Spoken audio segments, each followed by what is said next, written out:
So, ayan. Andito na naman. So, ayan. Ayan. White na lang, ano. Ayan, maganda. White. So, good evening sa ating lahat. Andito na naman tayo.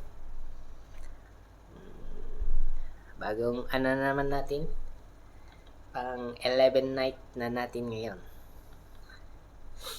Pang 11 na night na natin ngayon sa ating ginagawang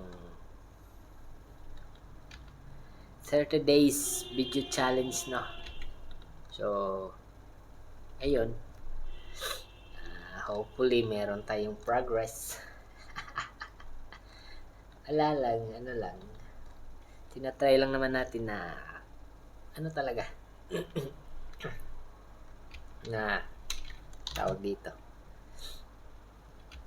na magawa natin yung 30 days challenge natin sa ating sarili. Yun nga ay ang paggawa ng sa mga bago dito, sa mga hindi pa mga bago lang dito. Ang challenge po na ginagawa natin is na gumawa ng video sa loob ng 30 days. So, para actually, ang main goal ko naman dito sa paggawa ng video na to is gusto kong maging komportable na magsalita sa harap ng camera.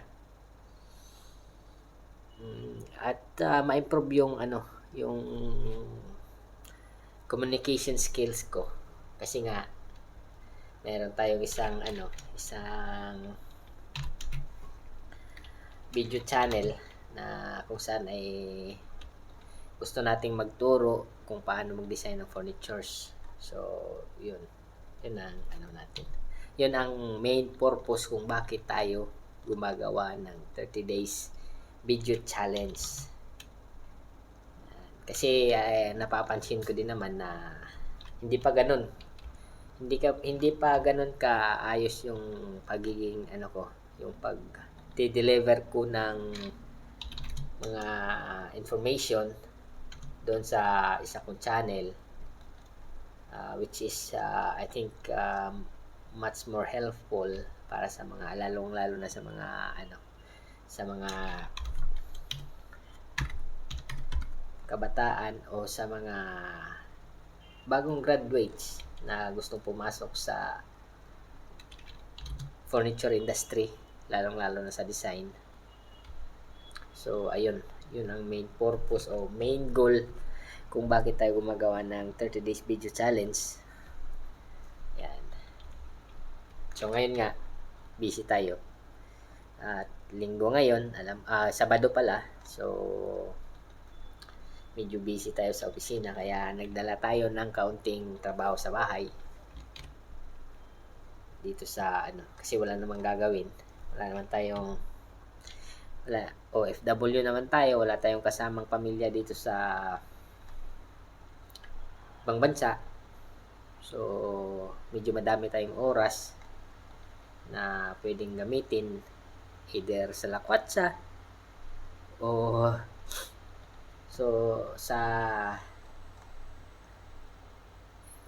kaya sa pag-develop ng skills. Yun lang naman ginagawa ko lagi dito sa sa pag day off. Minsan tinatry ko din na i-upgrade yung yung skills ko, lalong-lalo na sa mga bagong ngayon. Lalong-lalo na sa software skills. Kasi ma-feel ko na importante yung meron kang skills sa ibang hard skills para sa sa ginagawa mong profession mo. So, sa amin, sa mga designers, mga architects, yung design softwares, isa yun sa mga importante na kailangan naming matutunan, ma-practice at magamit lalong-lalo na yung 3D softwares. Ngayon, yung mga bagong labas na AI. So, although hindi talaga siya ngayon nagagamit pa agad sa I mean, nagagamit naman sa mga ideas, ganun, yung AI. Pero pagdating sa yung sasabihin natin sa production side na ng pag-develop ng design, medyo mahirap pa siya isama sa nakikita ko sa nakikita ko lang. So, depende na din yun sa ibang studios. So, siguro may mga ibang mga design studio na ginagamit na nila yung AI as part of their tools sa pag-develop ng design nila. So, yun. Depende din yun. So, babalikan natin yung yung topic, yung sinasabi ko na YouTube channel ko na isa. Kasi nga alam ko kung ano yung struggle. Halimbawa, galing ka sa isang state university na hindi inline yung trabaho mo hindi inline yung natapos mong kurso sa trabahong gusto mo. Like sa akin, ang natapos kong kurso is industrial technology. Although 4 years siya, bachelor's degree siya, pero more on lang yung assistant ka lang ng architect, civil engineer, o mga structural engineer, ganon, mga mechanical engineer. So, bali, ang magiging trabaho mo lang is pagiging isang draftsman, which is ayos naman. Kung aayusin mo yung trabaho mo sa ibang bansa, madami namang opportunity para sa mga draftsman, at maayos naman ang kita ng isang pagiging draftsman. At hindi naman lahat sa isang company is madami yung, lalo na sa mga architectural firm, hindi naman lahat doon ay mga architect talaga. Yung ibang studios nag-hire naman sila ng mga draftsman as a backup, office backup para sa mga architects. So, ganun din sa mga turnkey interior firms, yung mga turnkey contractors, nag-hire din sila ng mga architects, interior designer, at mga draftsman din. So, balancing. Minsan nga mas madami pa nga yung draftsman compared sa architects or sa interior designers. It's because na lalong-lalo na sa mga turnkey na companies, mga turnkey na interior design companies, kasi yung contract nila is hindi lang sa design. So, manggagaling siya sa design, implementation, at sa production side ng mga parts na kailangan sa interior. So, kaya mas madami yung trabaho ng mga draftsman compared sa interior designer at sa mga architects kung nasa turnkey sa turnkey na company ka. So, ayun. Pero iba pa rin yung, halimbawa, may goal ka talaga sa buhay, like me. Hindi man natin aim talaga na maging sikat na furniture designer, but para sa akin is napoproduce ko yung mga designs na gusto kong i-produce. I mean, yung mga idea na gusto kong ilabas, may chances na may lalabas ko siya dahil nga nasa furniture design na ako. At hindi naman talaga ako nag-umpisa sa furniture designer talaga, kasi nga hindi naman tayo nakatapos ng either architecture or interior design. Kasi pag sasabihin nating furniture designer, mostly ang mga kilalang mga furniture designers are either architects, interior designer, or product designer. So ayun, sila yun. So mahirap makipag agawan ng posisyon o makipag kompetensya sa kanila kasi nga mas broad yung knowledge nila in terms of design theory compared sa katulad ko na graduate lang ng ng industrial technology o ng drafting. Kasi hindi naman focus ng drafting course mo yung design theory. Meron natatouch siya pero sobrang kaunti lang. So ayan, kaya makakatulong talaga kung i-explore mo yung ibang like 3D softwares, yung AI nga ngayon. So it's a powerful tool din siya na magagamit if you are a furniture designer na gusto mo pang ma-improve yung sabihin nating design knowledge mo, gusto mo nang mas matulong pa. Kasi nga ang nangyayari sa nakikita ko sa sa AI like Midjourney, kung pupunta ka doon, ki-create ka lang ng yung mga ideas na may isip mo, isusulat mo lang doon, tapos pag generate mo ang Midjourney sa AI tool o artificial intelligence tool, pagbibigay ngayon siya ng options na pictures base sa binigay mo na data o information doon sa sa Midjourney. So ayun, pipili ka doon kung anong gusto mong design idea na binigay niya ng AI at i-develop mo yun kung gusto mo pang i-develop. So magkakaroon ka ng options doon. So maganda din siya na aralin ang AI talaga. At ayun nga, isa din siya sa pwedeng makatulong if you are sabihin natin kahit yung baguhan ka lang sa furniture design. So makakatulong siya.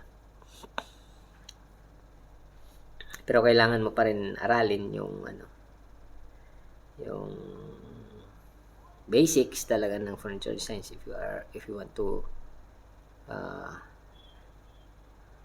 kung gusto mo pumasok sa mundo ng pagde-design ng furnitures.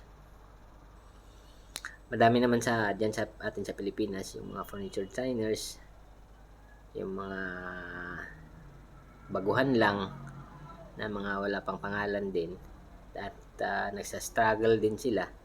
Alam ko madami diyan kasi nga once na nag-join ka ng company, ang credit talaga ay napupunta talaga sa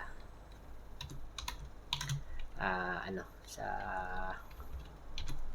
company o sa brand ng company. So yun ang medyo hindi naman masama, pero yun ang isa sa nakikita ko na na kaya minsan yung iba ay hindi na tumutuloy, or kahit pa maayos yung nila, magaling silang mag-design, hindi na di-discover kasi nga hindi naman napupunta sa kanila yung credit ng mga designs. May mga alam ko may mga company din naman na kinikredit nila sa designer talaga kung sino yung nag-design. So pero hindi naman lahat. So yun.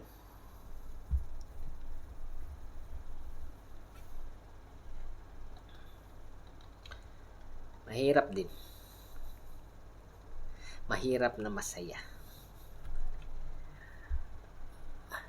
Masaya na binigyan ka ng opportunity na makapag-design sa company, makapaglabas ka ng ideas mo. Pero malungkot kasi hindi ka na-credit sa designs mo. So, yun lang. Kahit naman dito sa tinatrabahoan ko, yung mga designs ko, hindi ko naman naka-credit naman siya doon sa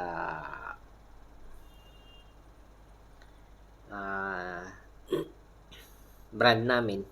Kasi may brand naman kasi yung company na tinatrabahoan namin. So, ayun. Pero kung gusto mo talaga na magkaroon ka ng sarili mong pangalan as furniture designer, madali lang naman. May social media naman.